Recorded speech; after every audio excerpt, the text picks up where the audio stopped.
watching AYV Television. All right, provisional results from Sierra Leone's midterm population and housing census shows that the country's population increased by 6%. The data unveiled last Monday shows that the country's population now stood at 7,541,641 in 2021, with an increase of 449,528 from the last census in 2015.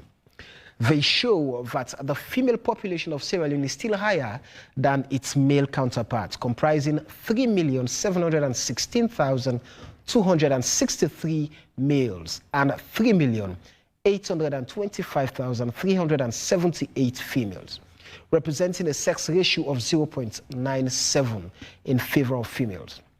The 2021 midterm population and housing census was the first ever midterm census in Sierra Leone. It was also the first digital population census conducted in the country. However, the announcement attracted condemnations with critics of the process, especially opposition politicians, questioning its legitimacy. Some opposition parties, including the main opposition APC, had opposed the census, citing several concerns. The APC conducted the last census in 2015 while it was in power. That process was criticized by the current governing Sierra Leone People's Party as flawed, which formed the basis of conducting the 2021 census. The APC issued a statement urging its supporters not to participate in the process. As a result, many enumerators were chased away in opposition-dominated regions of the country, with reports saying some were physically attacked as they sought to collect census data. Data shows that out of the 5 regions of the country, 3 traditionally known to be APC-dominated regions, Northeast, Northwest, and Western area, recorded a reduction in their populations from the last census, while the East and Southern regions, traditional strongholds of the SLPP, recorded a growth in their population. Now, while the Northern region recorded the highest population of 2,508,201 in the 2015 census, the new data reveals that the new Eastern region now has the highest population at 1,939,122. An even bigger surprise is the huge reduction in the population of the Western area, the capital city, Freetown, and its environs, which stands at 4th place with a total population of 1,268,755. Freetown Mayor Yvonne Akisoya questioned the logic behind this. It had a population of 1,055,964 in 2015, and according to the new data, its population has reduced almost by half to 606,701. Freetown is experiencing unprecedented rural-urban migration with increased informal settlement and significant overcrowding, straining service delivery, the mayor said in a tweet.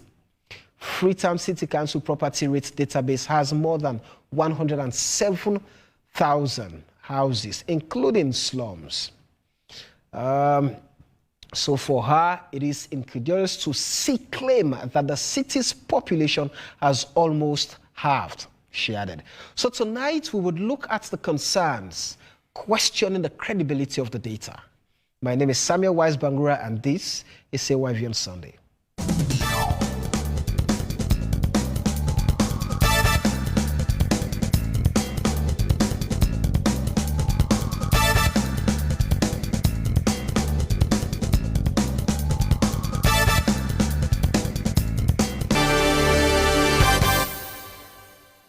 All right, so welcome on AYV and Sunday here on AYV Television on Channel 43 and Radio FM 101.7. Tonight, I have a star-studded panel to help me unpack the topic for the next 2 hours. So I have, but before getting the precursory remark on the topic, So you watching, listening, and following us on social media, especially Facebook, the AYVCLN Facebook page, drop your comments, your questions. We'll find time to go through some of them. Time would never permit us to go through all of them, but we would definitely take some of them so that we factor your contribution into the conversation. I have with me the National Coordinator for the National Elections Watch, news and organization that also questioned the process and called for its postponement, but that did not happen. Reverend James Lahai, good evening and welcome to AYV on Sunday. Thank you, Samuel. Good evening. All right, I have the acting chair for the consortium of the progressive political parties in Sierra Leone, Femi Claudius Cole, the consortium that is calling for a thorough investigation into the data and the census. Good evening, Femi, and welcome to. Good evening, Samuel, and thanks for having me. All right, I have the executive director for the Institute for Governance Reform, IGR, and an institution that put out a paper looking at analyzing the data and where it puts us as a country. Andrew Lavalley, good evening and welcome to AYV on Sunday. Good evening, good evening, listeners and viewers.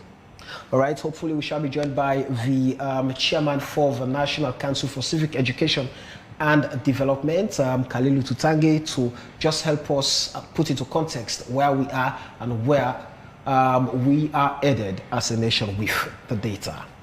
So I'm going to start off with you, Reverend. You've been very vocal since the outset of the process, especially when the World Bank said, oh, wait, I think we need to push the date. We're not ready. You came out and you've always even questioned the midterm census itself, that it's not timely and we should wait until after elections and all of that, as an organization. And now the provisional results have been announced. And now there's claims and counterclaims. This is okay, this is okay, this is all okay, this is not okay. Now, what does new make of the data that has been presented? It is disappointing.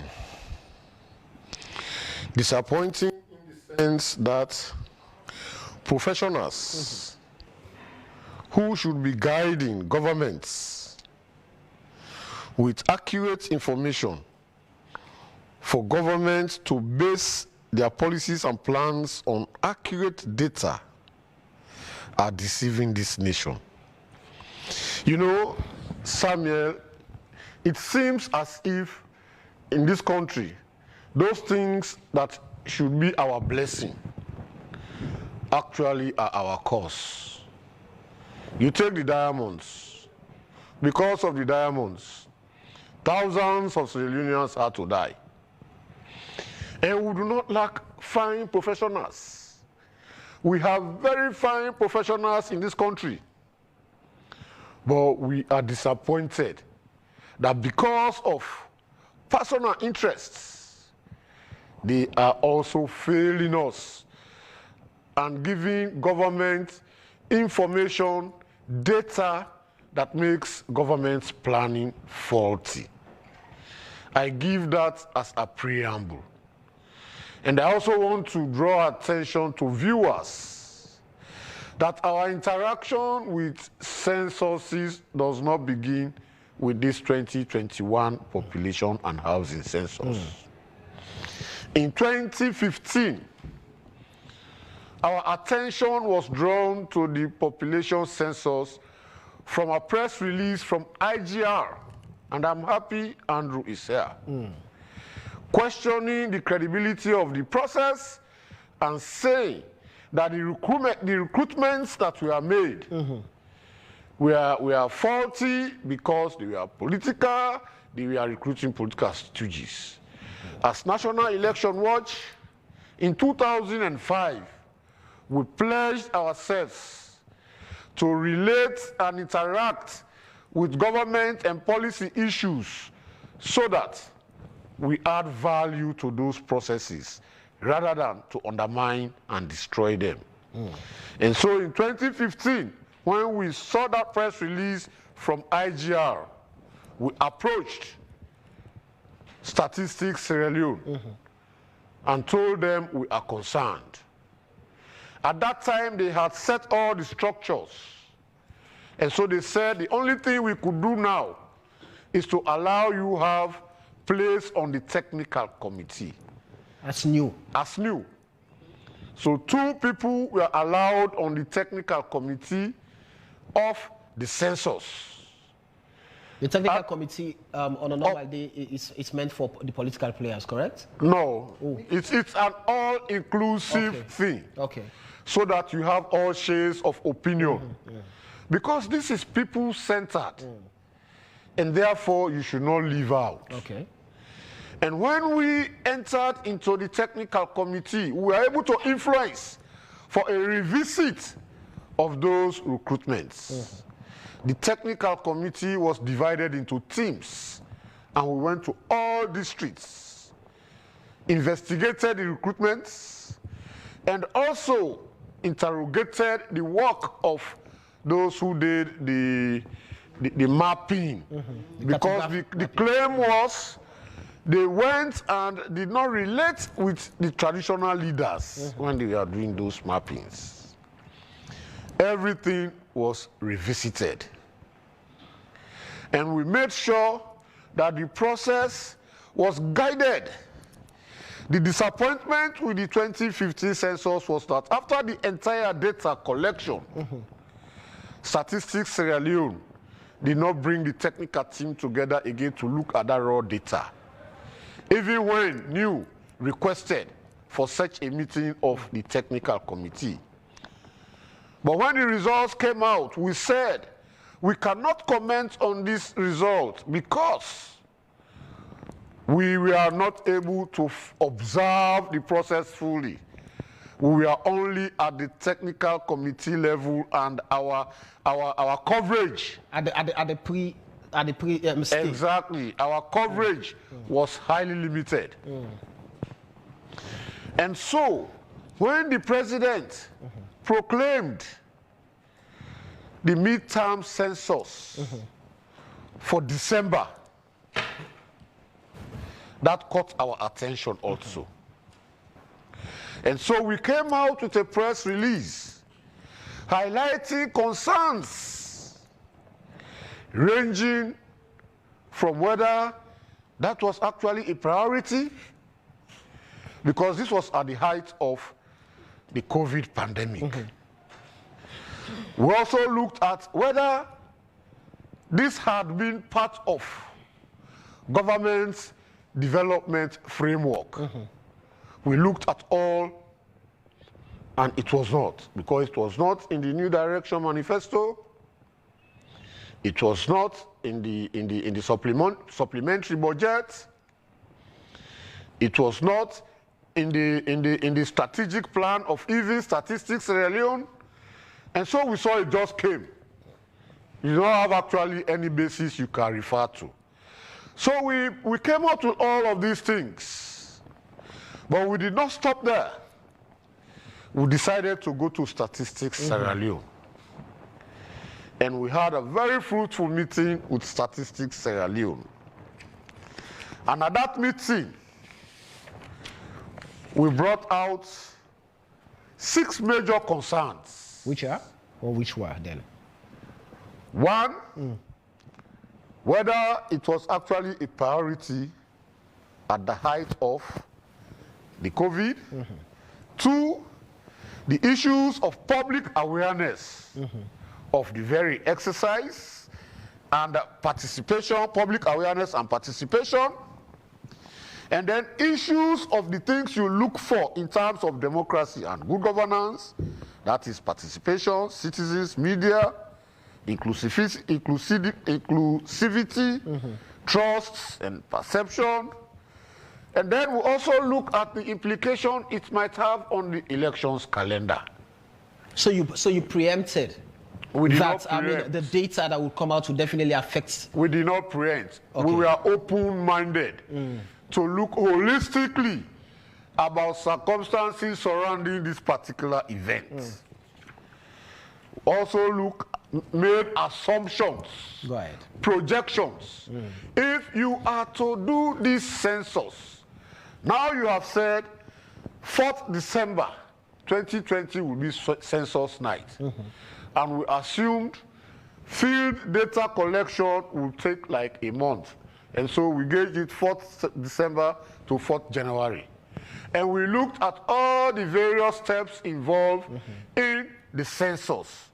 And we realized that based on the reasons given by His Excellency the President for calling for a midterm census, by the time they would have completed, there will really not be time for this government to utilize that data for their development plans. So just quickly, out of curiosity, was the reason given for the conduct of the census, was it for this government or for the country? According the development plan. According to, if you go back to the proclamation made by the president, he said, for the purposes of planning and resource mobilization, right, his government was calling for a midterm census. All right. And by the time that data would have been ready, maybe people would have endorsed him for a second term, but it will not be this government again. It would have been an endorsed government or a new government altogether. By the time they would have been completed, it would have now been, how can I work on the populace to vote me again? So did statistics listen when you met with them? They listened, they welcomed, they welcomed our points and considered them very valid. Right. But they said they were not expecting that we are coming with such valid and important points at that meeting. And so they could not respond to those points. But that they would do so in due course. Did they do so? They did not. And so we called for another meeting. And this time, for them to come and do a presentation to us on all the points we raised and the way forward. Did they do that? They went to our office this time to meet with us. And you know, it's very interesting and very funny when people try to be too deceptive. How? They said they forgot their pen drive that they are going to use to do the presentation. So they did not make any presentation? No, they did not make any presentation. And no further meeting was held to clarify these concerns? Until we got a letter from Statistics Sierra Leone, inviting us to be members of the publicity committee of the census. We respectfully declined. Why? We said there are certain things we need to discuss for the way forward, because the president is very genuine in his proclamation. We do not want to enter into a process that will be misleading the president. Okay, so you mentioned, I mean, just quickly before I bring in Andrew and welcome the chairman, let me just quickly welcome the chairman for the National Council for Civic Education and Development, Khalid Zutange. Good evening and welcome to AYV on Sunday. Right. So just quickly, you mentioned the 2015 census, and at the initial stage you were part of it, but after the data was collected, you were sidelined. Did that in any way justify the midterm census, that we need this? We need, because like you said, you cannot validate or certify a process you were not completely part of. Was there any form of suspicion or any form of manipulation with the data that gave you to not have commented on it? I cannot say. Okay. I like to speak facts. Like I explained to you, we had a reason to approach Statistics Sierra Leone in 2015. Right. Because there were concerns raised. And we do not want Statistics Sierra Leone to continue with a process without attending to those concerns. Because we believe census data is important for the development of this country. And that is why we are concerned, and we do not want flawed data. Okay. Misleading data, misguided data. You see, I mean, Stay with us, again. Stay with us. Let me bring Andrew. You know, Andrew, I mean, you've done some analysis on the data and try to let us understand better. So just take us through, what does the data say as against the reality of all the concerns and questions coming in? Thank you very much. You see, accuracy and paucity, I mean the scarcity of official statistics is among the biggest development challenge for Sierra Leone. Not only Sierra Leone, but for Africa. So accuracy of statistics for women going to pregnancy, accuracy of statistics for even planning, even our city traffic. So that's why for us at IGR, because we play with data, we use official statistics for our work, our analysis, our modeling. We think official statistics is very important for us. So that's why over the past 8 years, we've been observing censuses, not only this census, but even the previous ones. And many statistical processes that Sierra Leone, implements. It's disheartening to note that for the past 7 years, Sierra Leone has spent over $20 million on censuses. There are many communities in this country that need hospital, that need health care. So it's disheartening. So between the parties, we actually need, and I'm really craving on the indulgence of listeners. I know you might be your SLPP, you might be your APC, but just sit back a bit. Think about Sierra Leone, think about yourself. What you need a census for is for you to plan how many children are in Tonkolili, are in Bombali, that need books to be procured and supplied. How many women are in Bonth and Freetown that need medicines? But too often, what clouds the judgment of many Sierra Leoneans, how many constituencies awards are coming to me? I come from Moyamba. Even if you allocate 15 or 20 constituencies to Moyamba district, nothing will happen. It will not change me. It will not change Bombali. We have seen in this country where censuses have been done, boundary delimitations have been done, constituencies have been allocated. What changed? Nothing changed. So it's good for us to look at this subject dispassionately, with whether it's World Bank funding it, whether it's government of Sierra Leone funding it. $20 million is not small money. It's meant for us. So that's why for us, when we started this census monitoring, we try to context why are we in the midterm census in the first place? We are in the midterm census because 2015 was flawed. We monitored 2015 census even before Reverend James Lyon and others. I mean, they actually did a good job before coming in. The first paper that we published showed that 37% of what the pilot census, because before you do census, you actually pilot. 37% of the pilot census was in error. The cartographic mapping was in error. I remember for me, there was one guy that was doing the mapping in Kenema.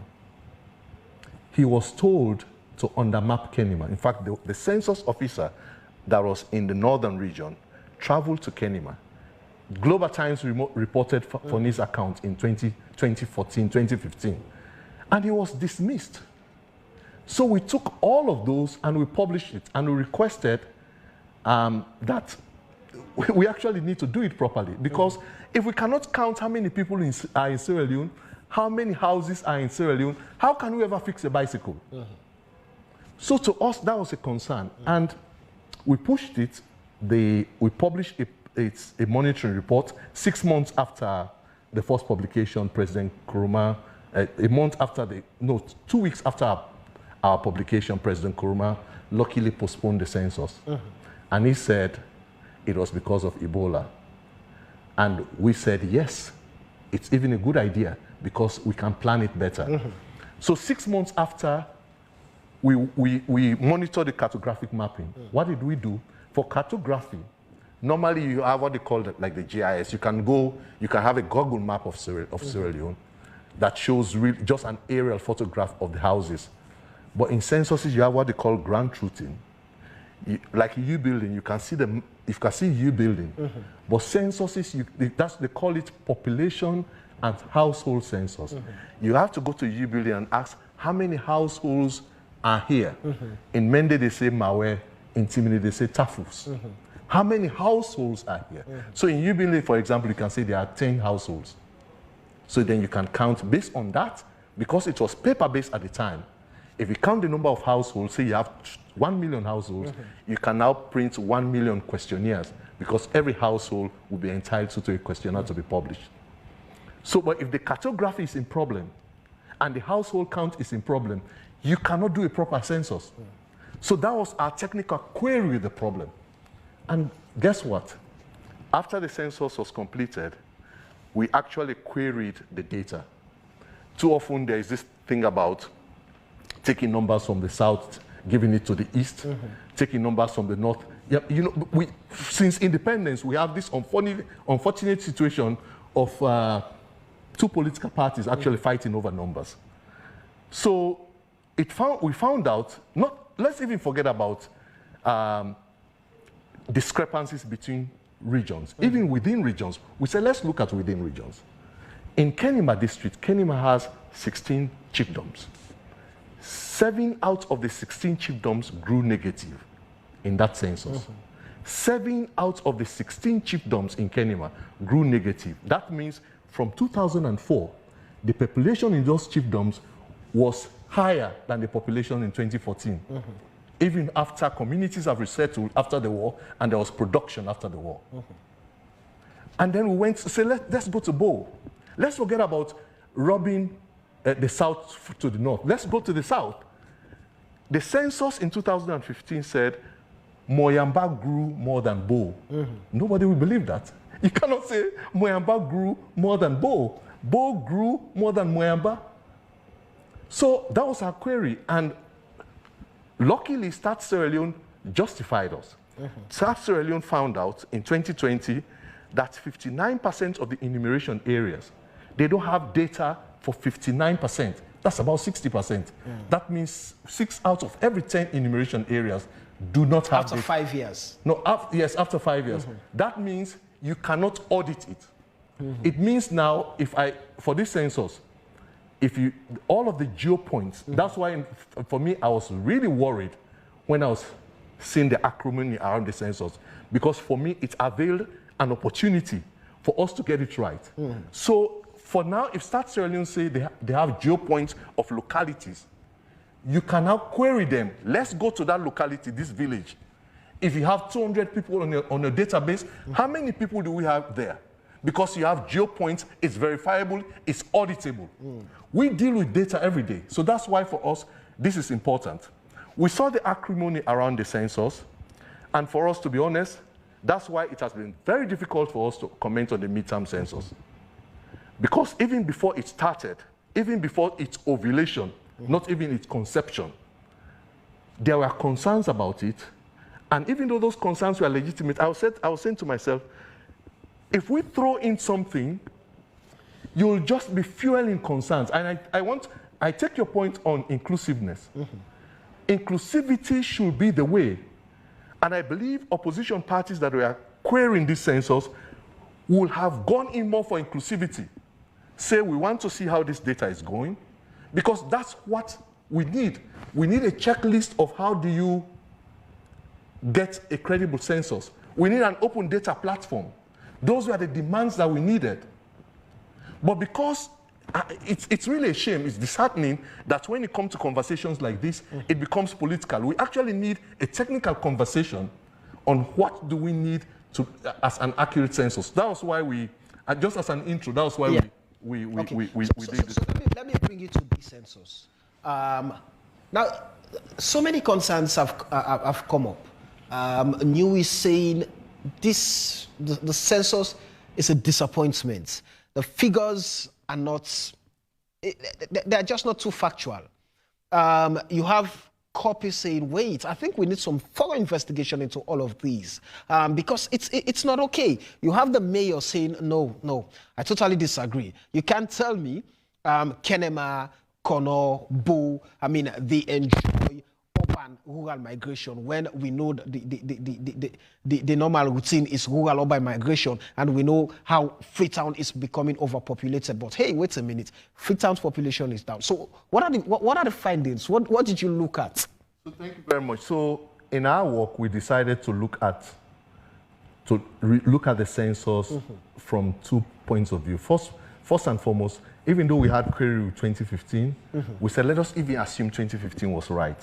And I only hope we can now arrive at a situation today where Sierra Leoneans will say 2015 or 2021 or we need nothing of your censuses, none of your censuses. Let us plan how we do this election. Because what is happening, political considerations have so much gone into our thinking on how we move forward. It's difficult. So our assumption, so we said to ourselves, let us even assume 2015 was right.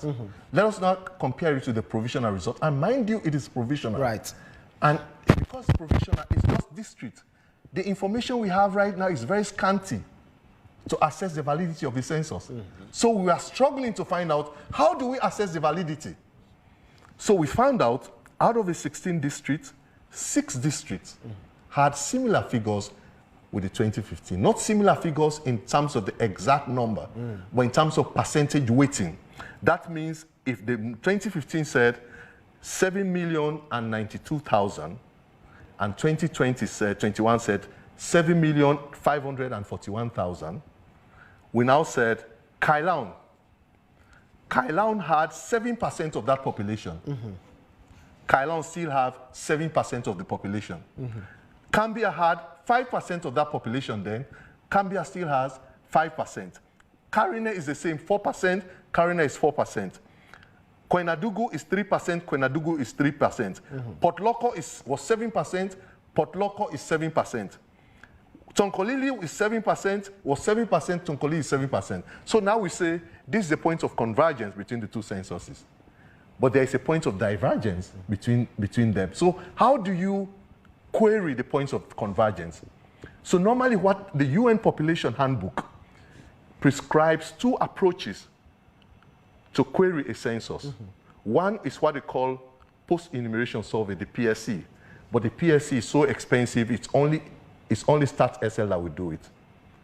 And that is what James was talking about, that we are not invited. So when you say an inclusive census, it's when you ensure that even the PSC, critical stakeholders are involved in the PSC. We don't have funding for PSC. As a matter of fact, we don't have, it's just a scanty data.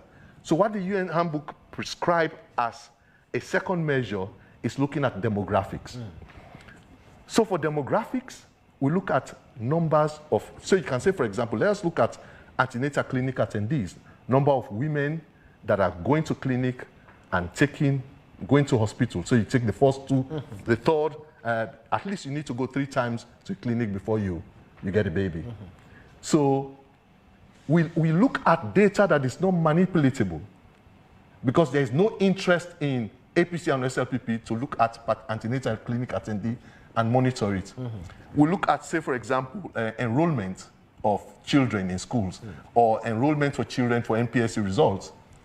APC and SLPP cannot manipulate that. So let's say, how many children are actually going for NPSC in Bo, in Kenema, in Kailaun? So those areas that are contestable or contested. And you know, the UNFPA rates young people to about 40%. So if we take a data, say for example, immunization, because immunization figures is around 96% coverage. That means almost every child is given BCG.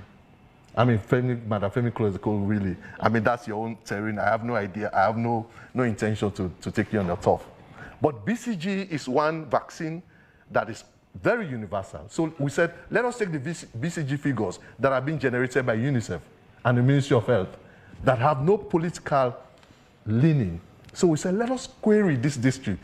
There is no way if Bont has 20,000 children going for BCG and Freetown has 5,000 children going for BCG, you will say, no, I mean, there are more people in Freetown than Bont than Freetown, right? So BCG is a proxy. So the UNFPA is not saying using demographics makes you exact, but it gives you a clear idea, some idea of what the numbers are. So that's, if you look at our report, that's the next table. So we look at BCG. In fact, when we took BCG figures, we took BCG figures from 2016, from 2017 on to 2021. We decided to just look at 2020, 2021 because Falaba and Karine were the contentious districts. Okay, now let's take Falaba and Karine figures. We realized that when you take the 10 districts, Freetown is the most contentious one. Almost the other districts were within margin of error. I think the areas where numbers actually appreciated were Kono district, Pujan district, and Bond district. When you press them on the BCG and the number of pupils taking exams, Freetown was the one that varied clearly. For Freetown, which is Western Urban, the Freetown population weighting, as far as the census is concerned, is 8%. But the number of people getting vaccination, children getting vaccination, number of children taking NPSC is 15.3%. So you see the variance between this and Freetown. So so we said to ourselves, how do we explain this? And this we actually need to listen to one another. So we said to ourselves, we tried to see whether there is any publication on demographics in Freetown. There is no publication. How I wish, as a result of this census, we actually get people that are doing PhDs. You just dedicate 4 or 5 of them, say study Freetown and look at demographics over time. I'm not making a justification, but we realize that the Western rural, which appreciated more numbers compared to the rest of the country, is one area where many people reside. I reside in the Western rural. I don't know where you reside. Oba. Western Oba. Yes. Where do you reside? Western rural. Where do you reside? Urban. Western Oba. So 2 of us reside in the Western rural. In the rural area. No, Yes, I do. In the Western rural. So 60% of us here reside in the Western rural. Freetown is a place where we all come and work every day. It doesn't say anything. It's just an analysis for say, let us listen to ourselves. It might be wrong, it might be right. So that's why for us, we never took any position on this census. If you look at Siaka Stevens Street, the rest of Siaka Stevens Street, most parts of Wilkinson Road, your office here, all go empty at night with security remaining, maybe a couple of them. We all go back. And in the morning, you see traffic, largely imported cars, streaming from Lumley to Hillcourt, from Hillcourt to... So that explains. So when you look at... I looked at the mayor's report, which is very important. The mayor reported, and which is very true, that about 400,000, the Ministry of Education said 400,000 children were reported in attending schools in Freetown. Are they Freetonians? So until we study whether these are all Freetonians, we wouldn't know. So if you take BCG, because Freetown has the biggest facility for access, health, and education, a number of us flock in there. So that's why it's good for us to understand. It's really inconclusive. I cannot say this is right, this is wrong, but it's just about giving judgment. All right. Let me quickly bring in Femi. I see the mayor is trying to reach me, by the way, he wants to be in this conversation.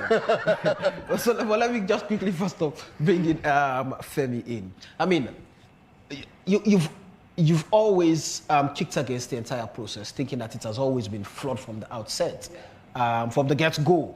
They've gotten it wrong. I mean, that has always been your point. And now, the provisional results have been announced, and you're saying, wait, Mr. Government, you have to thoroughly investigate this data, because from the look of things, it's been manipulated. Yes. So take us through your concerns. Why do you feel the figures are manipulated? But you know, let me start with the point at which we did not support the process. I was privileged to actually be in Parliament when the instrument was laid. And I sat there and I saw what it almost looked like a war zone. Why are they fighting? I mean, there was almost physical fighting over the laying of this instrument in Parliament. For me, that was the first red flag.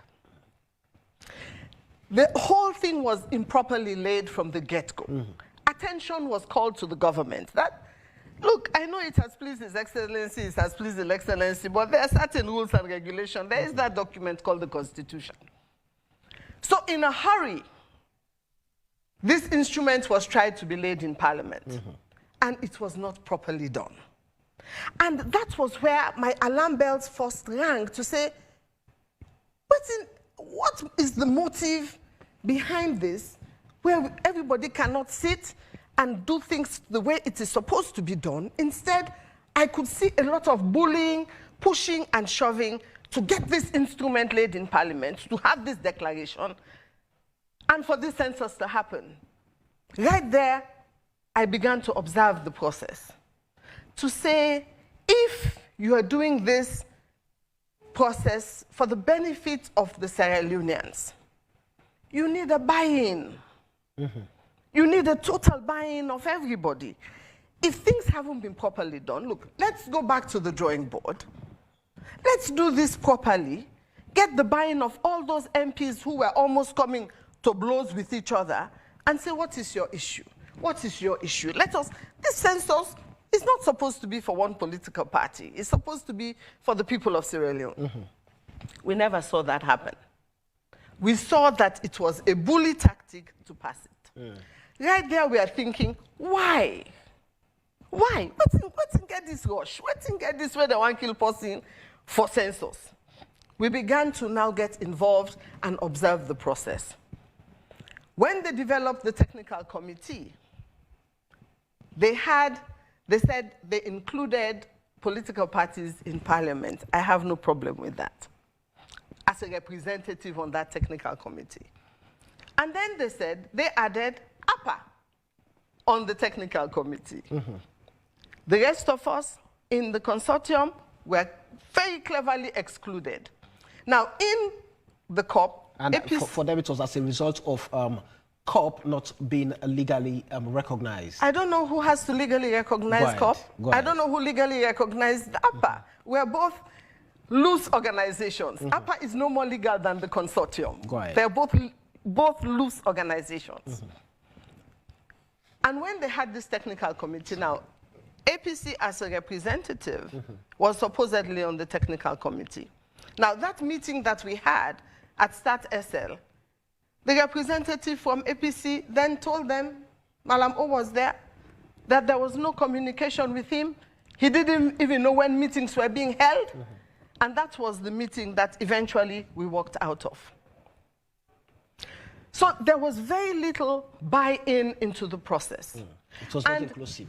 Yes, and when NEC had that 3-day conference, it came up that at the end of the document, they were talking about externalities. And our question was, we have agreed that boundaries will be done, you know, at their proper time. And if anything were to change, the election dates that are fixed will be fixed and elections will go on as per the electoral calendar. But we began to hear the voices changing about these externalities. So we then questioned, why are we in a rush for a census? If, as Reverend was saying, the census is for developmental purposes, and we are almost facing our general elections, there isn't a whole lot that you're going to be able to utilize this data for. Why not save all that money, plan better, and have the census, which was due in 2025 anyway, and have everybody have a buy-in into this process?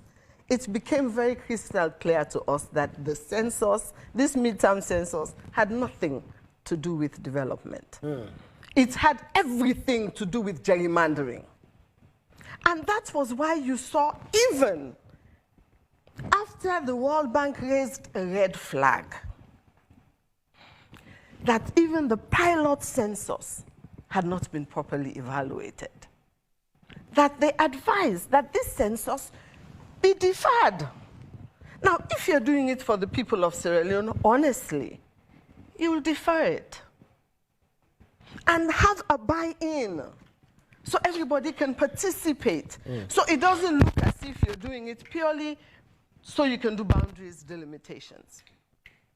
So when at that point, I mean, as political players, you realized that the entire process hasn't got anything to do with development. This is just all about gerrymandering. How do we then create more political base for the current system? Yes. And how do we get more constituencies, get districts, get more people? That would at least build a strong battalion for the current system. What was the approach to the government? Well, this government, as much as they do say they're a listening government, they actually listen to no one but themselves. They do not believe in consultation. They do not believe in collaboration. They're like a train going off the tracks.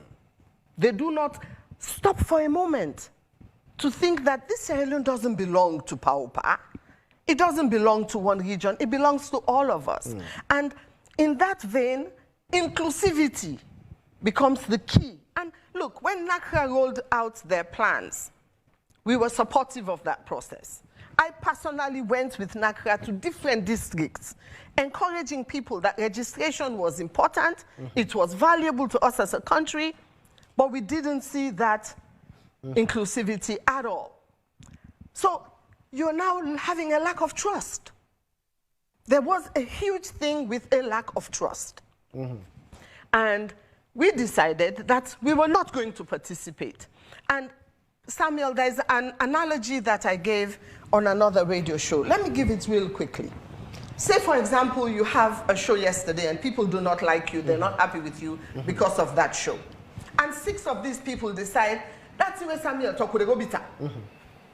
The 2 people decide, say, now we go buy the kabu, the French tico, they can't take beat Samuel. Another 2 people say, we will can't watch now, we the film him. You put on Facebook Live, me go the film him. And the other 2 says, we know they participate. This one we want to do is wrong. We don't go call police, we know they participate.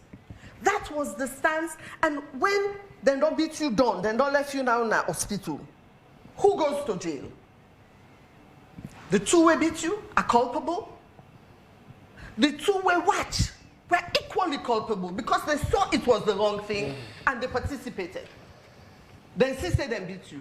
The only 2 that tomorrow can hold their head up and the 2 who say, I am not going to be a party to this. This is wrong. That was the stance that the consortium took.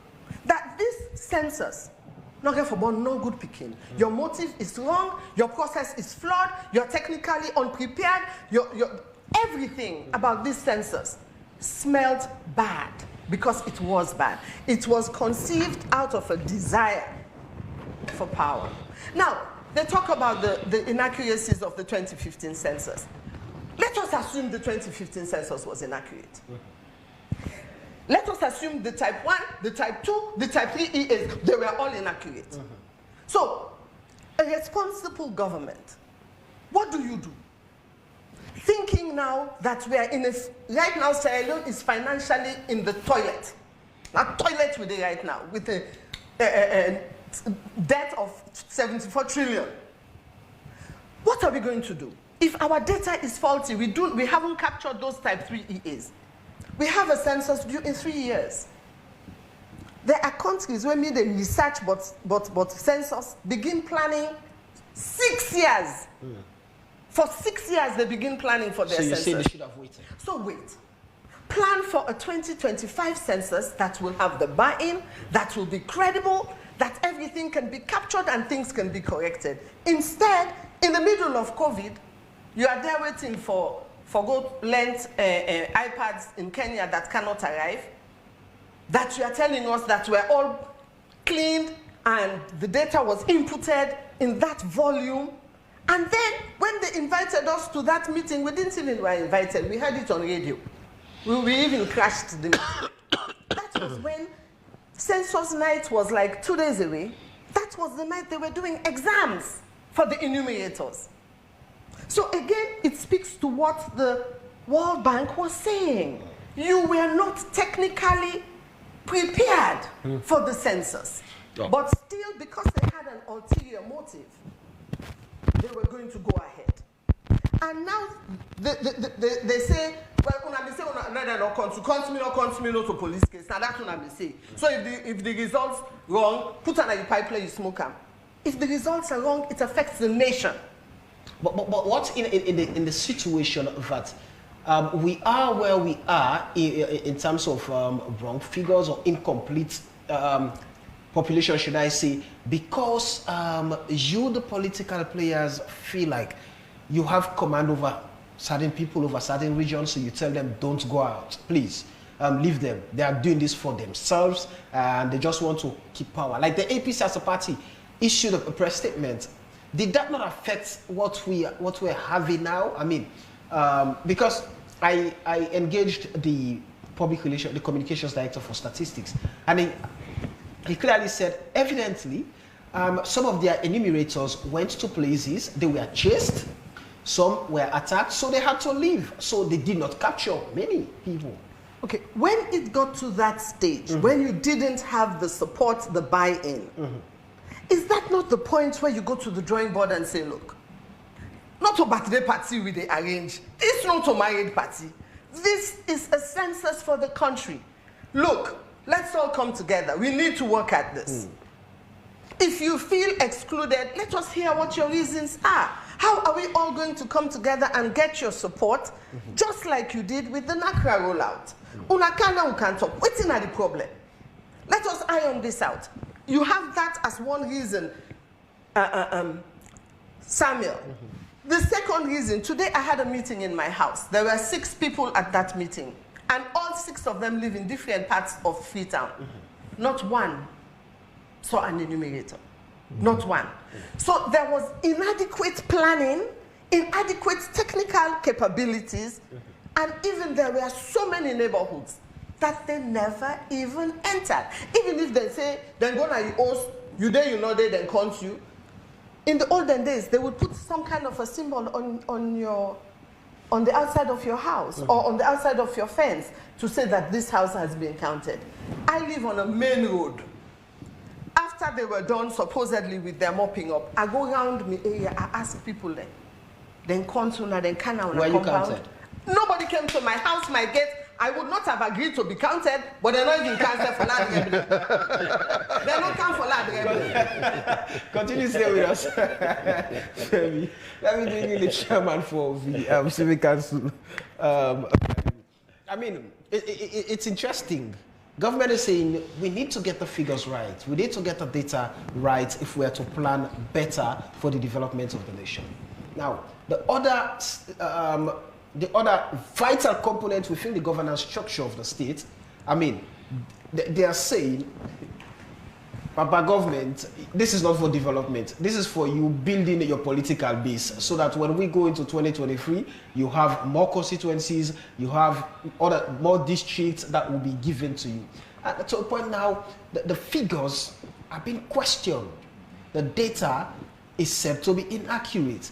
That places that, I mean, on a normal day, people are looking forward to have increases in terms of figures. They have, in fact, they've reduced.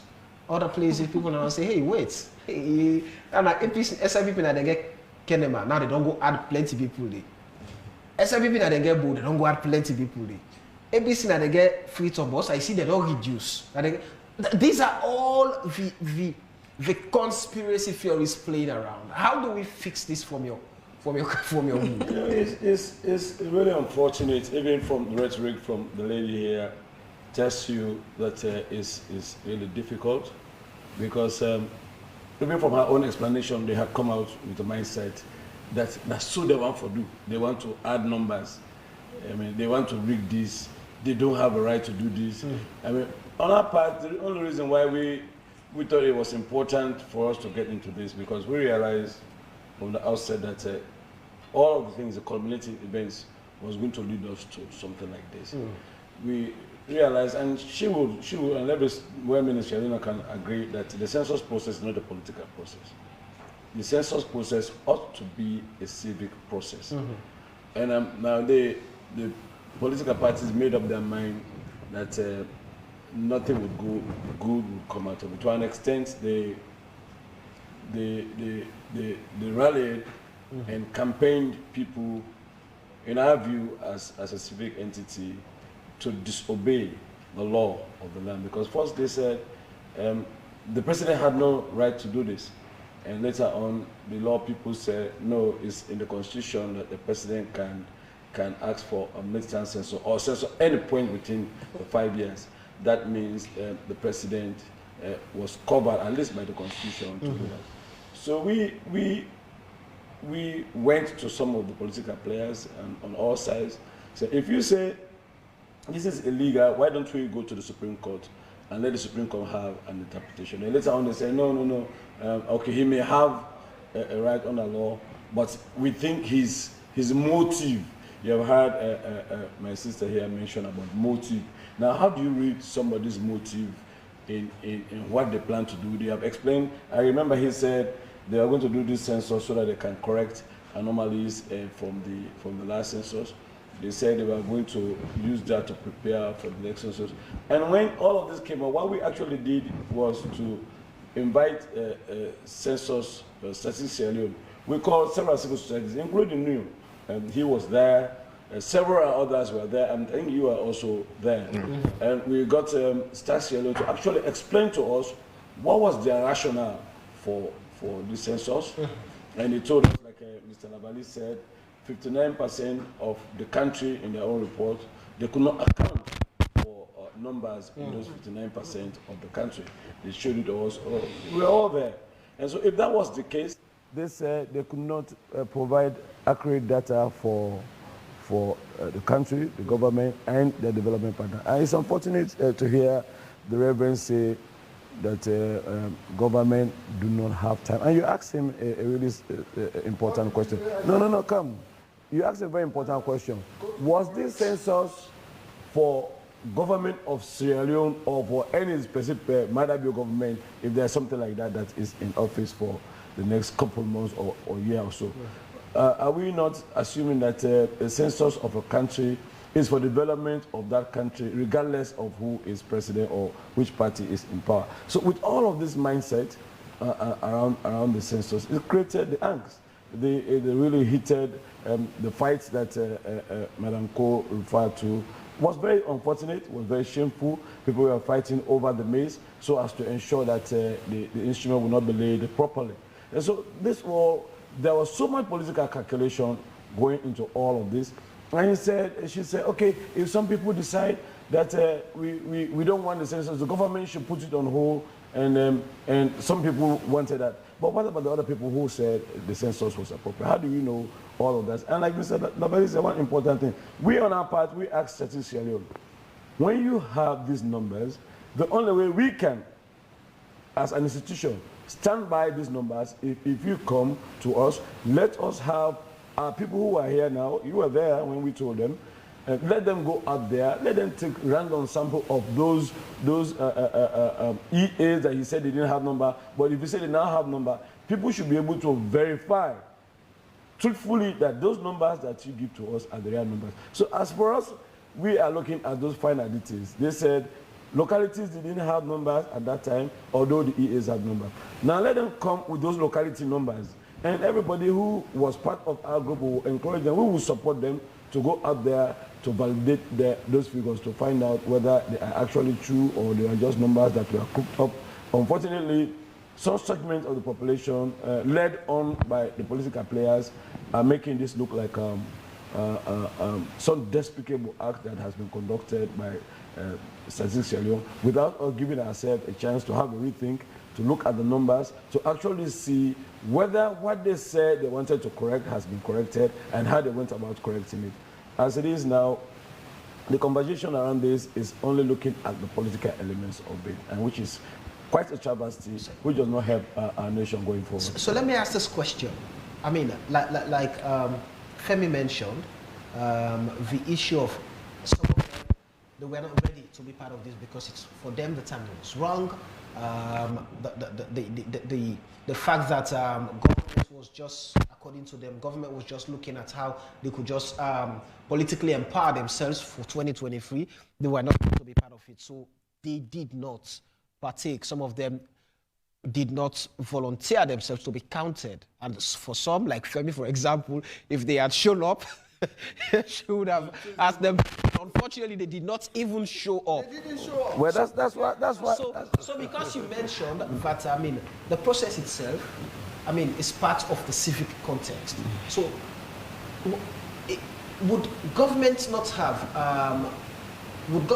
told, I mean, the different players, come? Let's see, so that they can have a buy-in, because we cannot have half of the country's population counted and others not counted, and we say we have a national figure to lead development and planning. If we say half of the country, no, I'm just saying this country is about 14 million or so. I saw the survey that they said they did. Mm-hmm. They said that only 4.something% of people in Freetown were counted or ever saw an enumerator. If that was the case, then we are now saying that only 4%. So that 4% amounted to over 600,000 people. So 4% is like 25 times 4%, 25 times 600 so many thousand. How many people do you actually think is fair? So all of the political calculations that have come into this have made this conversation a little untidy in my view. Now, if they had listened to us and had gone to court for the courts to give an interpretation of the Constitution as to whether the president can actually determine a midterm census, perhaps they would have had more clarity on this. But they decided they were going to duke you out on the floor of Parliament, and you see how untidy that was. And now they say, okay, we don't want this census. So why don't you want the census? Did they ever come out to say why they say no, it's not timely? How do you know? Is it you who tell the government whether it's timely or not when the government is protected by law that they could do this? So now I told them, so what we do is let us participate, let us monitor the process so as to ensure that those things that you are afraid of may not happen. They say no, they are not going to participate in every way. I mean, Dennis and other players, I spoke to all of them. I tried to get them to understand that they cannot bring their political ambitions to bear on the census process.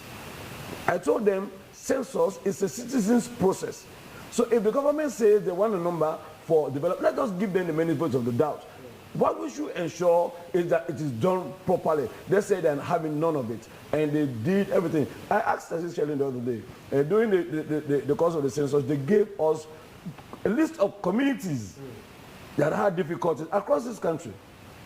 We have some civil society people supporting us to reach out to those communities. Here in Freetown, I had difficulty in a lot of places. Sumala Town, Grube, you just name it. Several places we had difficulties to get people out, but we continued until they also came. We had a lot of support from the tribal headmen and even the council in Waterloo, and they cooperated fully. We called about 19 paramount chiefs in the northeast and northwest, and they converged all in Makini, including their sub chiefs, including chiefdom youth leaders. People from Karine, for instance, we told them, Karine, you don't even have a number. You have not been counted in the census. We said it was important for you to have a standalone data for Karine. We did the same to Palaba. We did the same thing in Tonkolili. We had a lot of support from Tonkolili, and it showed in their numbers. Now we have asked Census, based on those communities you gave to us, you said that were difficult. They were not cooperative. Let us, even for our own job, let us see what numbers came out of that so that we can see whether our 360 model in outreach was right or whether we have to do something. Because we also need that analysis. But we don't have those numbers yet. We don't have those specific breakdowns. And until we have those breakdowns, we cannot even see how successful we were in mobilizing those communities to cooperate with the census process. And for us to see which communities, whether the communities that they didn't have the numbers, tie in with those things they gave to us, those lists of communities they said they were non-cooperative. Until we have that, to say government did this for that purpose, government, it's just assumptive. It's all politics. The government can say, okay, the opposition, they want to benefit from the last census because we are saying the last census was not good. Then the opposition can say, okay, that's why you did this census, all to benefit you. So we are just caught in the middle. We are just caught in the middle. All is politics. Listen to what my lady have said. There is nothing there that has to do with the citizen. Everything she has said has to do with who is going to be our next set of leaders in this country. And that's wrong. That is not the spirit of the census. But from day one, everybody, they want their own way out of it, or the highway, the government wants their own way out of it. And even when we try to bring them together, we are very recalcitrant at all levels to cooperate with this process. So for me, it is also about what the opposition may have wanted out of this, or what the political parties may have wanted out of it. But who among them actually sat down to ask themselves, what do the people of Sierra Leone want out of this? It's a shame that nobody's talking about that.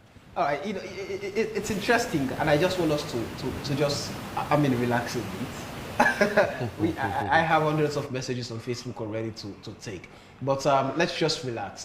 Quickly, as we take a break, let's look at, we keep talking about development and how political parties should come in, especially with your constitutional responsibility about shaping the political will of the people and whether or not you are able to give hope to Sierra Leoneans. So let's take a documentary from the Institute for Governance Reform, IGR, that talks about giving hopes to young people, especially when we're headed 2023 general elections. And we'll be back.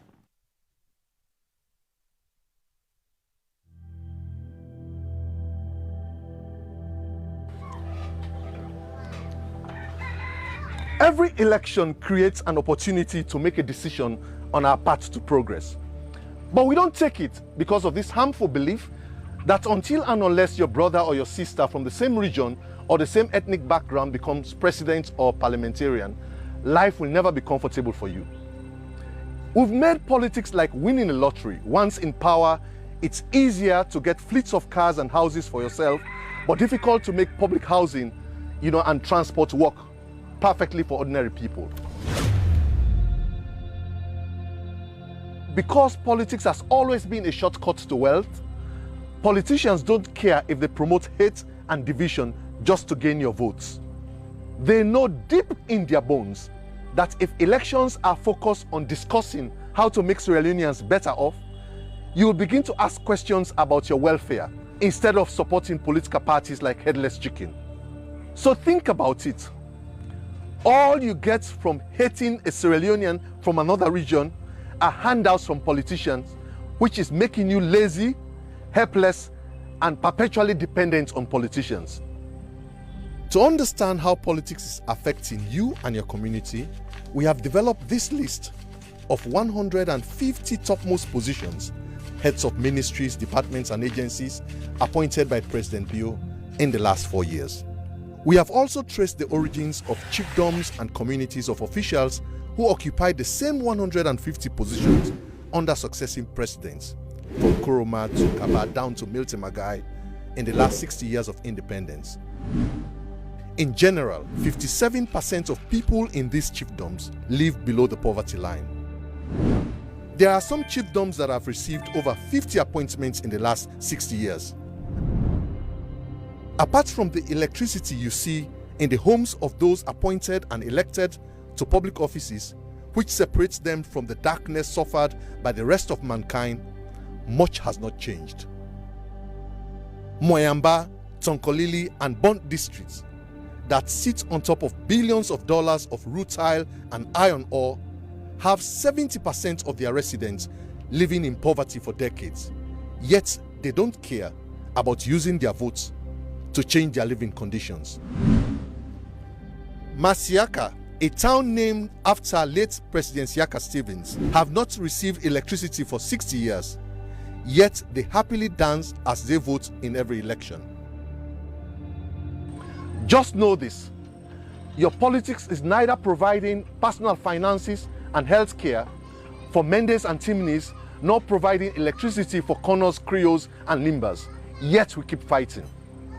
Some even want us to divide the country like this, and abuses sending hate messages from abroad, inciting violence. So here are 3 ways you can make the 2023 elections begin to change your living conditions. First, stop the belief that your hardship will go away if your tribesman becomes president or a parliamentarian. Second, take responsibility of your own life. Your life will change if you stop blaming opposition or ruling party for your situation. If you don't believe me, Go ask people who have stopped blaming others and taking control of their destiny. Tunde Cole, the head of National Petroleum, donated over $2 million to construct a building at Forabe College, the university he studied engineering. If you ignore politics for 5 years and rely on your own strength, you will see the progress in your personal finances and growth. Third, know that hate only leaves you in poverty. That even if our parliament and state house are up for sale, I bet you people from the Mende, Timini and Limba tribes that have dominated politics for years will find it difficult to buy it. Again, if you don't believe me, just know that 80% of high buildings in Freetown are owned by people who have no interest in politics or violence. So if State House is up for sale, they will buy it. The more you practice hate and violence, the more you lose your economic power. So my friends, be positive and practice love, and life will go on for you in a more productive and strong manner. Sierra Leone is one of the few countries in Africa where we have changed government 2 times in the last 14 years. We all speak the same Creole, eat the same cassava leaves, so we can easily be an example of a country that is united in Africa. So if you allow yourself to be weak to the point of someone inciting you to hate another Sierra Leonean that you should be combining forces to progress your life, you blame yourself.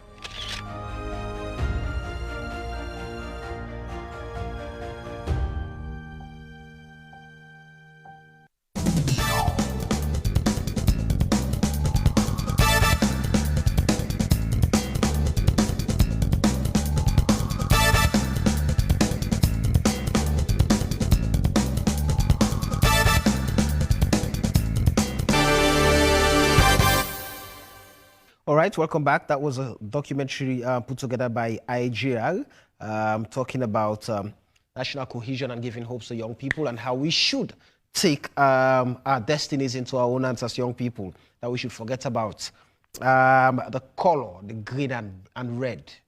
And let's look at what is best for us as young people going to 2023. Let us make informed decisions. I'm going to run through a few messages on Facebook. Unfortunately, so many messages, but time can only permit me to take few, guys. Please, I hope you understand. Ibrahim Jakema is saying, even though the main opposition, APC party and COP, called on their members and supporters to boycott the 2021 midterm population and housing census, the turnout was phenomenal. This is the first digital population and housing census ever conducted in Sierra Leone. It has been described as credible and flawless by majority of Sierra Leoneans and international partners. Transparency census. All right.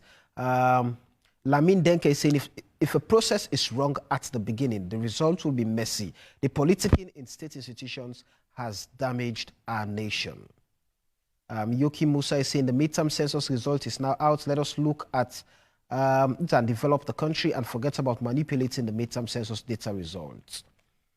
Okay. Abubakar STC says, Statistics Sierra Leone is the second institution that wants to destroy our peace. One, this data is used for planning for both government and private sector. So if you do not count professionally, we would not know the exact number of people and houses in the country.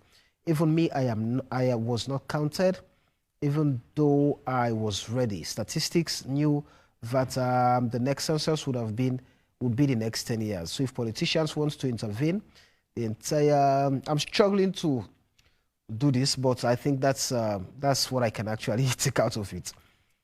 Thank you, Mr. Lavalley. In science, we critique with an alternative proof and not just mere opinion. Do a random sampling into these enumeration areas and then bring forth your argument or disapproval. Ronald Abu Bangura is saying that. Amara Alpha is saying, Samuel Wise, you must stay away from this issue of the census because they are biased. We're seeing 2 press releases from the same new survey are not reliable anymore. Okay. That's part of our democratic rights. Dauda Kamara is saying, okay, Dauda, you're responding. I'm not going to take that. I'm sorry. We have to be very respectful and speak on the issues. Prof at Statistics should have put the country first and resign than giving out wrong population data, which in the future would lead to poor country planning, especially distribution of the scarce resources where they are needed the most. Ba Mohammed Bobo. I'm going to take out more messages. Guys, so many messages. MC Chelsea FC saying, when Mr. Lavali speaks, you see the objectivity in what he says. One of the finest Sierra Leoneans. Okay, that's a complimentary message. He has gotten it, so I won't continue reading it. Elizabeth Mami Ali Blanco is saying, Femi, call your political figure. Okay, that's not what we're discussing, Elizabeth. I'll skip that. Abubakar, majority of the staff did not mark houses. You can check in every house in the CBD, Western Rural. Even the Census City Council use, I can see the stamp in major buildings and local places in the hills. But this is a sham. We hope statistics would learn a lesson. The time we need other international companies to do the census, because politicians have almost succeeded in destroying some of these institutions.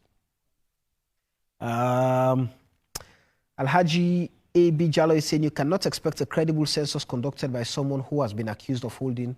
Okay, we're not discussing that. So we have to move.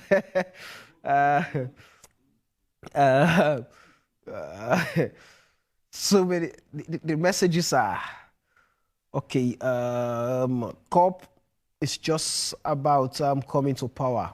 All the discussion about the census is about themselves, not about us, the citizens. Let them left we, Gassim Ofofana. Okay, all the messages there.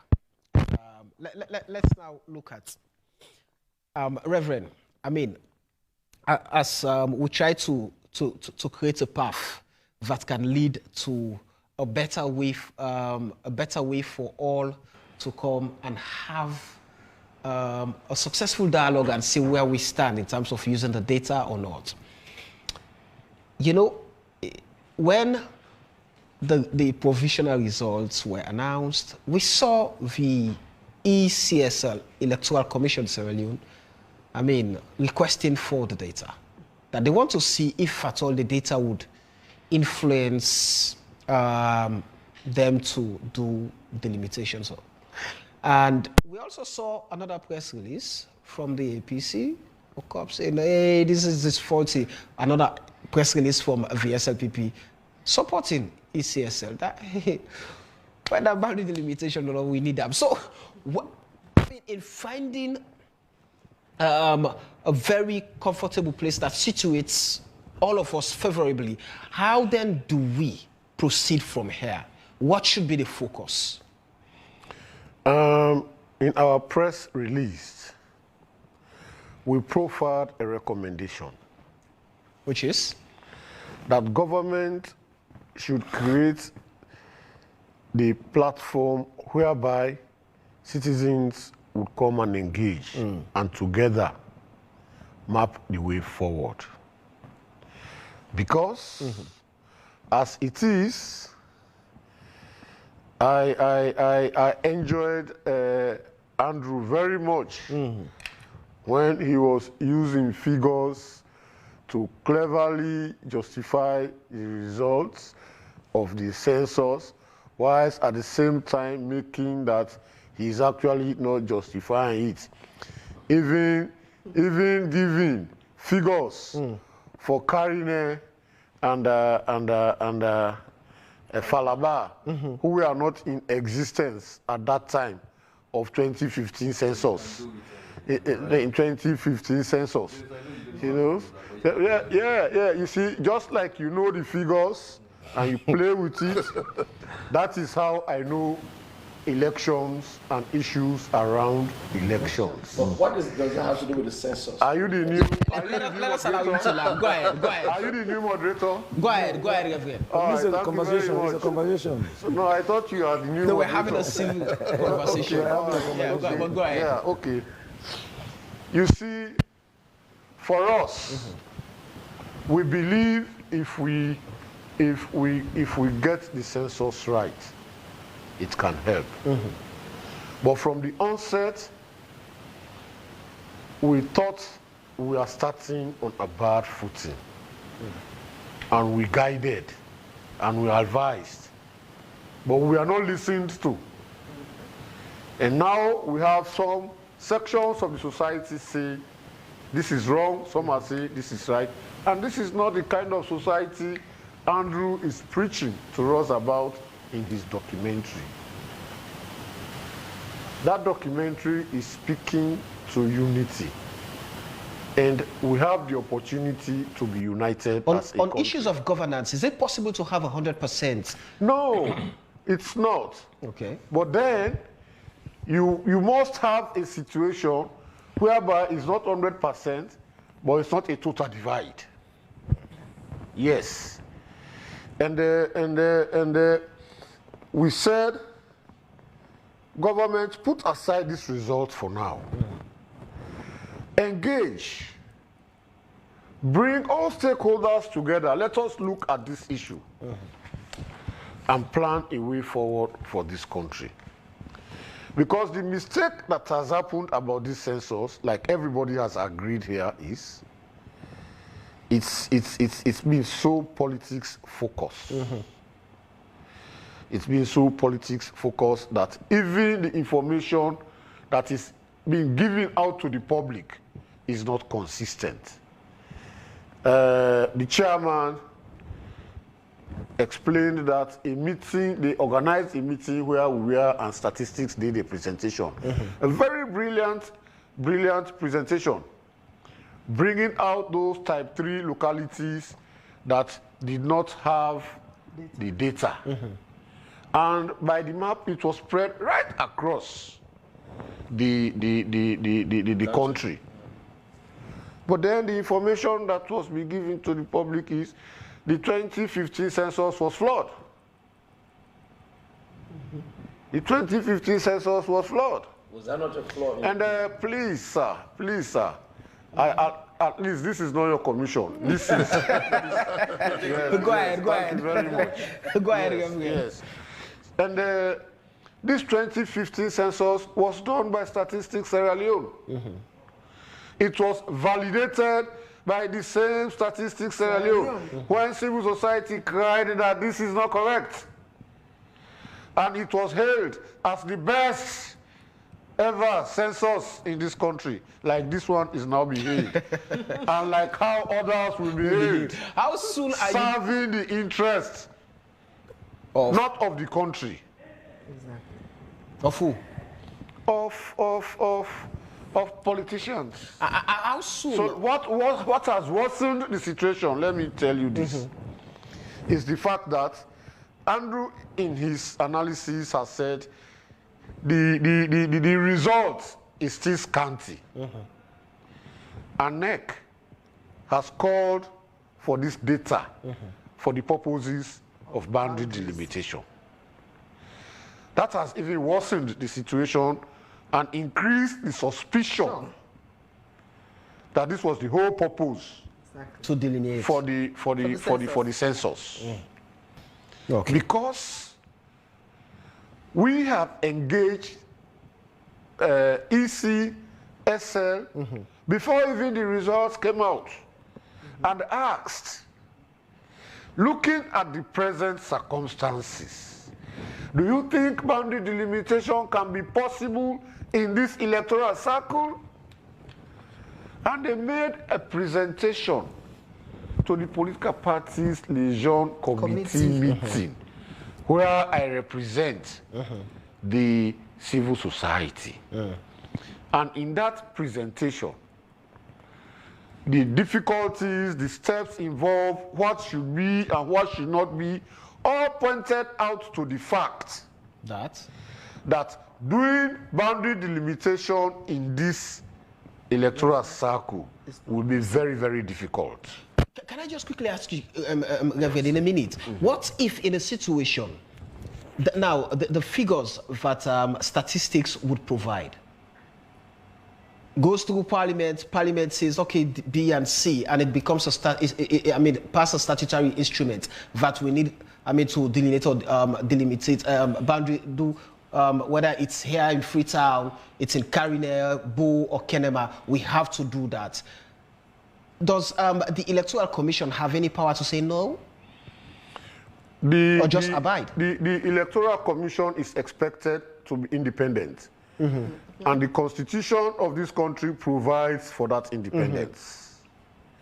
But their activities are dependent on work of other institutions, including Parliament, also Statistics Sierra Leone.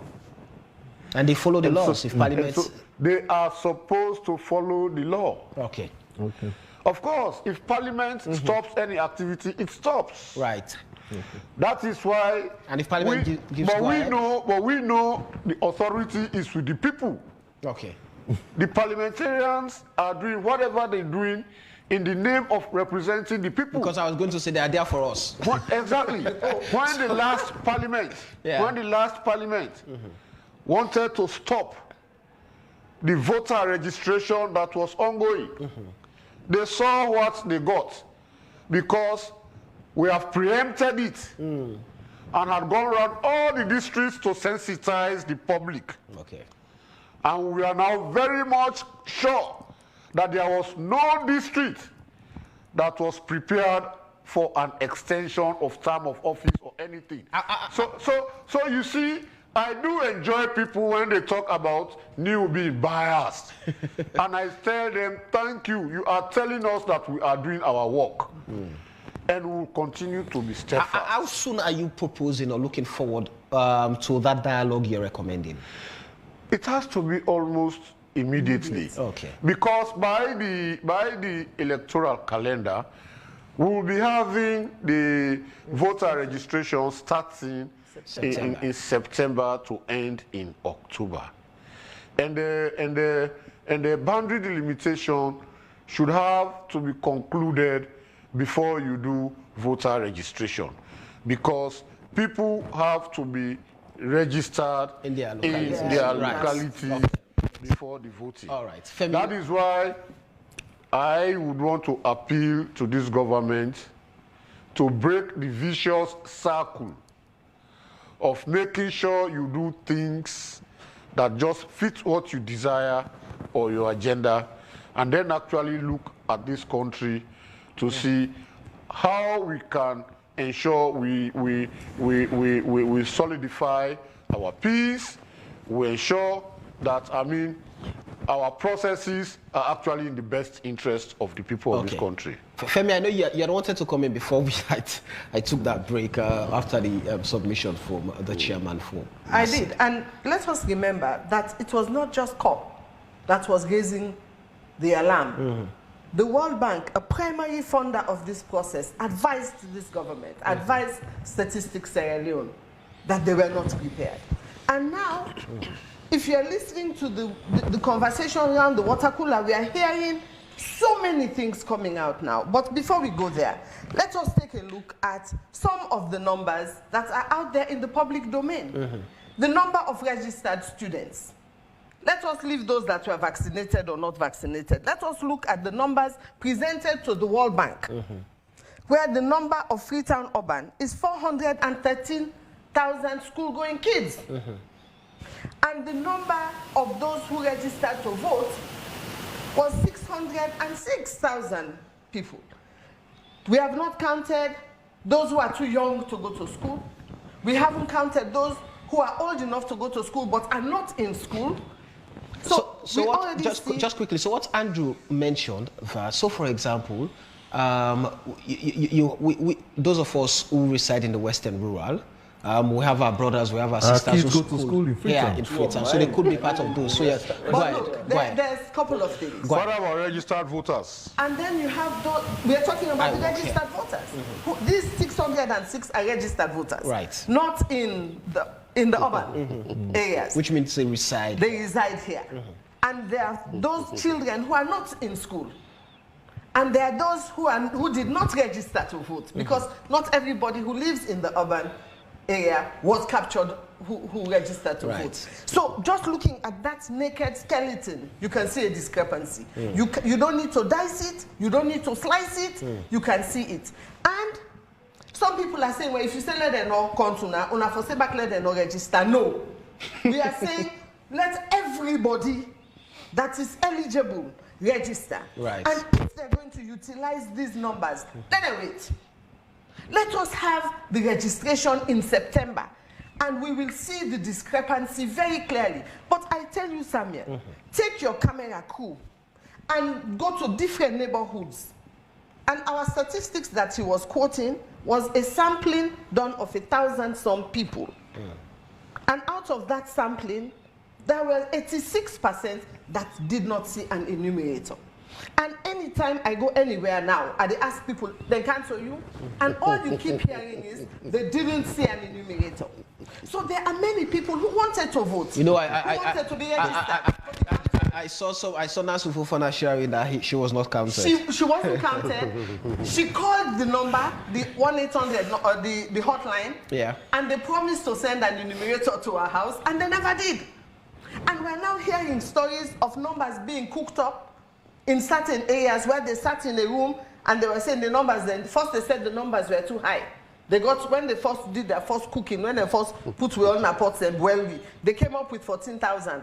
Then later on they went back and said no, high. They went back and reduced the numbers. Sorry, get They all sign up in the public. It's out there in the public.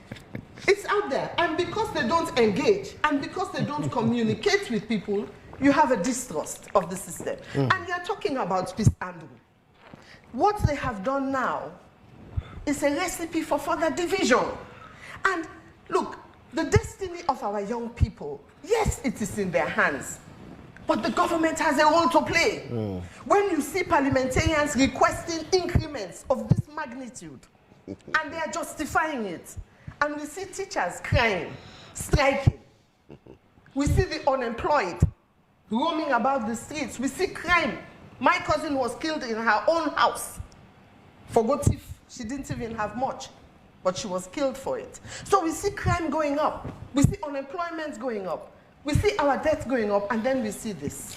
So Femi, at this point, what would you prefer as an alternative to getting things done the right thing, especially with the current data? No, I think this should be put on hold. This provision should go nowhere. And I really want to say a big shame to Malamu. For a world-renowned statistician of his caliber, he should be ashamed to publish this result. All right.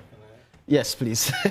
Thank you very much. I definitely understand Madam Cole's frustration and anger.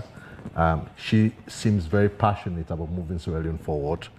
And I definitely, sometimes, if you put your foot in some of the shoes where people find themselves, you have nothing but really sympathize with them. You know, I think what I would just advise is for us to be raising questions grounded not only in evidence, but grounded in accurate evidence. I've looked at your data. So if you're using this data to query Start Sierra Leone will come back to you and throw it away. Let me just wait. No, we are talking about the electoral. No. Let me just. And the schools. No, let me just. So you know why at IGR we did not use the voter register? It's political. So if you take schools, you're right. So let's take school. We actually took schools. Yes. If you take schools, if you have 400 and something thousand children in school. in schools here, how many of those children actually reside in Freetown? How many of Aniwal's students actually are in Freetown? How many stream from the Western Rural to here? Excuse me, you cannot, that's why I'm saying it's inconclusive. I cannot determine that. So it's all good for us to raise these numbers, but it's good for us to listen to one another. So when you look at your data, your survey, for example, your survey is saying out of the 1,000 and out of the 1,035 people you interviewed, 77% of them are from the Northwest, from the district. The moment you take a data like that, it becomes biased. So that's the lens with which we query Start Sierra Leone. And out of the people you interviewed, we realized when you look at the gender split, 67% of them, 67%. You interview more men. Let me just thumb through your 66%, 64%, 64.6% of them are men.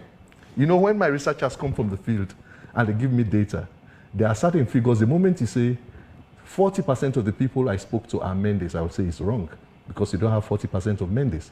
So if you have a data showing 64.6% of the people interviewed across Sierra Leone, you have to, are men, where we have 52% that are women, you have to query it. So right from the demographics, Staff Sierra Leone will say, you cannot use that to query us. It's good for us to look at the technical problems within the census. So that's why, for me, the moment we take politics out of this, we look at the accuracy of what is happening, the better we can put Statistics Sierra Leone on the grill. Let's fast track, let's go back 6 years. Some of the cry that Western area is crying is the same cry that Kenema had. Western area and Kenema are Sierra Leoneans. So if they are Sierra Leoneans, Kenema, people from Kenema, people from Bo, people from Freetown, people from Bombali, they are Sierra Leoneans with the same one head, the same two legs. So any undercount of every district should concern you. If Kenema is undercounted, it should concern you. If Freetown is undercounted, it should concern you. So that's why it's good for you to look at both data, 2015, 2021. Let's forget about the next election, because we have had this situation where there are certain constituencies with 24,000 voters, where other constituencies are turning up with 4,000 voters. So that's why I'm saying when you raise the voter register, let's not look at it. Let's look at the number of women that are turning up without any government interference, the number of children that are taking NPSC from homes without any government or opposition interference. Those data make my day. So it's good for us to look at this thing dispassionately. Sierra Leone is at a crossroad. The problem is not just with the ruling party. The problem is the opposition as well. Because people are fighting for their own data to stand for the next election. So if we say we are going to gloss over this, no, this is all 2021. There is no problem with 2015. It's a problem. So let's assume. Nobody said that. Exactly. So that's the reason why there should have been a very interesting cooperation between the opposition and civil society to say, if we got it wrong in 2015, let's get it right now. So one of the ways of getting it right, we have monitored censuses many times. One of the ways of doing it is to open an open data platform where you can actually check the data coming in. Yeah. So if we are 5 of us on number 5 Logbane Road in Makeni, say how many of us are there? So, but there is no appetite for accurate data. Nobody's, until we depoliticize conversation on census, it will be a monumental waste of time. This person will say, I need my data for 2023. They say, no, I am in government, I need my own data for 2023. That's where we are. So at this point, who is the biggest player now to go to the field and invite other players to come in the field and let's engage. So Start Sierra Leone, it behoves Start Sierra Leone, as Reverend said, to be the big brother in the room, to know that in all of this is the Malam O census. How do you ensure that, and I encourage you, Madam Claudius Cole, if you have a call from Malamo, two things that should condition your mind: he might be wrong. Another thing, he might be right. If you go with a notion that he's totally wrong, you will not even listen to him. So go with an open mind, with a broad mind. He might be wrong, he might be right. Let me go and talk to them. Okay, let me give you a quick example. When we had the meeting the day before they published, yes.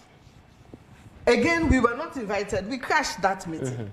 And we asked about all, at that meeting now, they're announcing the next day. That was the moment that they were presenting a whole lot of stuff that should have been presented to us earlier, at that moment. So I asked the question, why are we here? Are we here to rubber stamp your census? That's fair. Because these conversations are conversations you could have had with us months ago when we were crying out for your attention and we didn't get it. All right. And he said to us, I said, but look, when the World Bank calls your attention the way they did, that you were not ready. Technically, you were not ready. The pilot census had not been evaluated. Was that not the moment where you pressed the pause button? If it was not a politically motivated census, that's the point where you press the pause button. All right. Say, look, we get to take a look at this. Do you know what Madam O told us? No. Intelligent thinking people like us at his meeting, that the World Bank only said that it was because of Christmas. Okay. I swear to God. All right, let me bring in the chairman. All of this, madam, time is chasing us, yes. all of this, I mean, what's the way forward? You know, What's the our way forward? rhetoric, The way forward is our rhetoric on this is always the problem. Even the way you hear the madam refer to Madam Ho in his person, even the way you hear her refer to the process, I mean, this has been the problem from the outset. That's why we approach them from the outset. Let us cooperate. Let us monitor this process. We were not approached. But no, let me come. You will say that. You will say that. But there's no reason to lie at this point. Others, like you say, what is it? APA is not this. That all of the political parties, C4C, the ones in Parliament, all four of them in Parliament were approached on this, and so that we can have a middle ground in all of this. And it's just unfortunate considering the level of hope that the people of Sierra Leone have had in NEW since its inception in 2002. And considering the rhetoric we're hearing from the chairman, referring to things, these are all that's what makes impassioned and makes things difficult for us. For instance, when I called them to the meeting at the bank complex, Marcella, granted she wanted to go someplace, she asked a question. She had a question and made a lot of incendiary comments to the Strategic Sierra Leone staff that were there. And so when they were about to respond to her, she wanted to walk away. I'm saying, no, you don't have a conversation like this. If you ask a question, wait for the other party to answer your question and to respond to some of your queries. And this is the same thing that is the pattern that is continuing. A question? Listen to me. The questions we posed were never answered. You know it was answered. Lavali was there. Yes, Lavali was there. People were there. I was there too. She asked a question, and by the time the Assistant General was about to answer her question, she turned and was about to walk away. It was the chairman of the Council of Parliamentary that said, no, this is not the way for us to have a conversation. If you ask a question, wait for the response to your question. And I see a pattern developing there. Now, if you actually have queries, you happen to have questions about the statistics, sit down with the people who have conducted this discussion, this job, and ask them questions. If you're not pleased with their answers, you cannot come out there and make your assumptions. Mr. Wise, this is not correct. Marcella is not here, right? So that she can be. You have to protect her. I'm talking about you. You have to protect her. You are here. He's talking about you. We're not. He's talking about Marcella. Now he's moved away and you've responded. And you've responded that Marcella. Our question was not answered. So yeah, let's talk about you. Yes. We thought the role that we expected you to play in all of that dialogue was not what it ended up to. So that made it very difficult for us, including the other civil society groups that were there.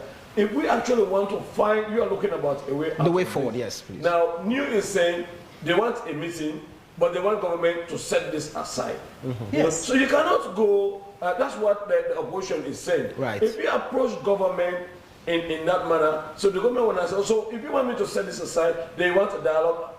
What is the dialogue about? So I would expect, like we agreed in the meeting with Census Sierra Leone, let us have Census Sierra Leone give us the granular details of this census. If he said one of the reasons why they were holding the census is because 59% of type 3 EAs they didn't have data, where are the data that you generated for the type 2 EAs? Because he said that's what you wanted to correct in the first place. Now we can look at that and say, well, he got it right or he got it wrong. But we don't even have it yet.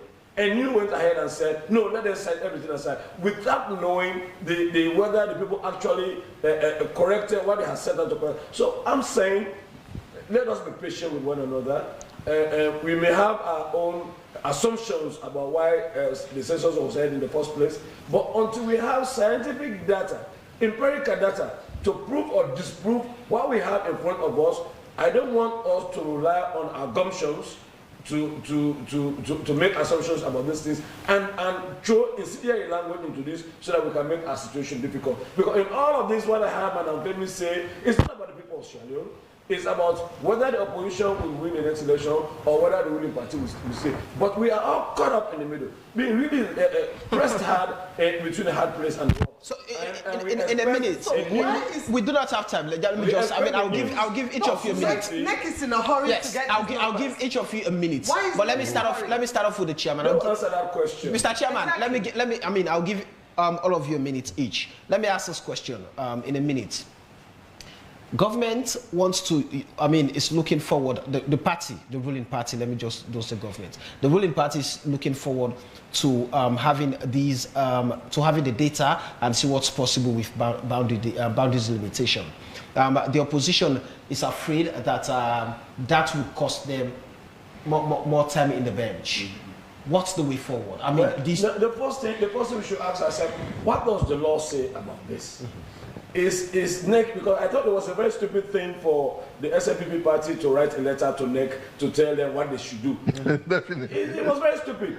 But NEC has its own mandate. So it doesn't matter whether SNPP is in authority or not, they don't have a right to dictate to NEC or ECSL about what is done. What does the law say? Is NEC working within the law? I mean, the opposition parties have rights to protest. Okay. But it is on us who are now in the middle to see where is right, what is right, how we can move forward, because this is not about SFPP. This is not about, with all due respect to Madam, this is not about her COP and the other political parties are involved. Let the people of Sierra Leone have a say in this one. I agree with him. This is not about political parties. This is about being honest and sincere with our conscience when we are dealing with state matters. I'll give a quick reference. In a minute. Yes, for a conference that was called by ECSL in relation to recommendations of election observer missions. And all the points that came out and was agreed on at that discussion, one was opposed by the Deputy Attorney General and Minister of Justice. One. And it bordered around this issue. Was in that capacity there? Yes. That is not true. No, well, he was there as representing SFPP. I chaired this. He was there representing SFPP. Because he's the He was there representing SFPP. Right. And that issue, that one issue, is this issue of the boundary delimitation. Okay. When the entire conference agreed that there should not be boundary delimitation in this electoral circle. Okay. And now we are seeing the pattern. All right. With an incomplete activity, ECSL is now writing for that data for the purpose of boundary delimitation. ECSL is in a big hurry. And when we questioned it, it was leaked, a leaked document that should not have been in the public domain. I said it was leaked between NEC, ECSL, and Statistics. If the document was leaked, we don't care. It is now in the public domain. And this is going in to solidify our position that this whole census had political overtones. Why else would they have sacked all those people?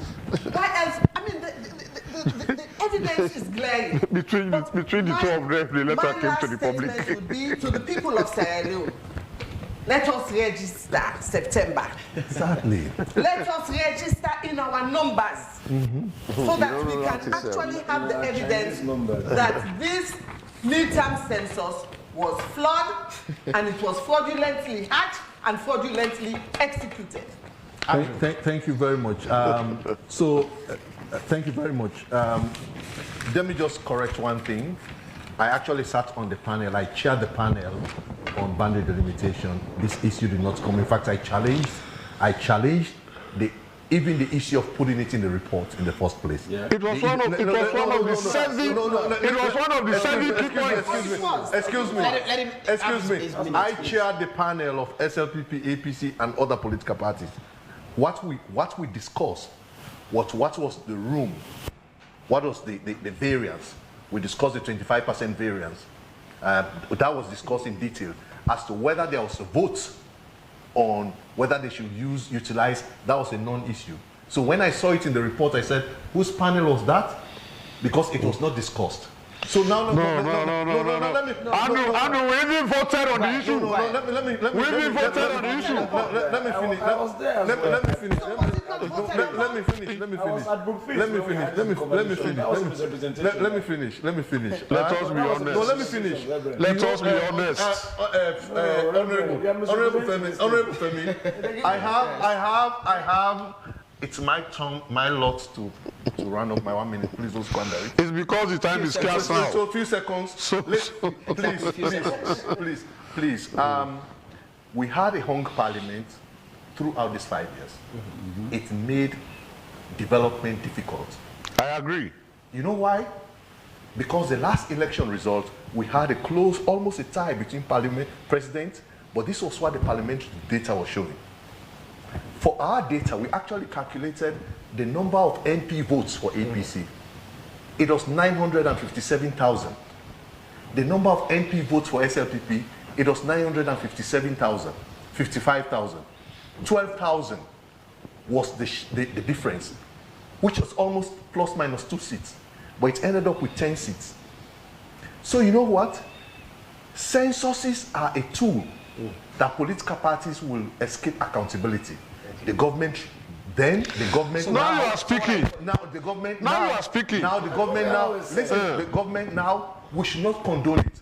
We don't have a situation where we have ruling party versus opposition. In Sierra Leone, we have the governing class versus people. So if we are querying this data, let's look at 2015, which serves one interest, and 2021, which serves one interest. Don't go to the room. We say, no, let's hold 2015. Let's, all right. I agree with that. Thank you very much. Samuel, I agree with that entirely. Because just like 2015 was 40. And to those of you who followed the show. And in case you miss a part of this, remember, a repeat of it comes up on Thursday, 10 p.m. and a fresh edition next week, same time, same station. The show has been live on Sunday. My name is Samuel Weisbanger, and up next is the Prime Eviction from the Housemaid Salon Season 3 show. Take care of yourself, stay blessed, and have a good night.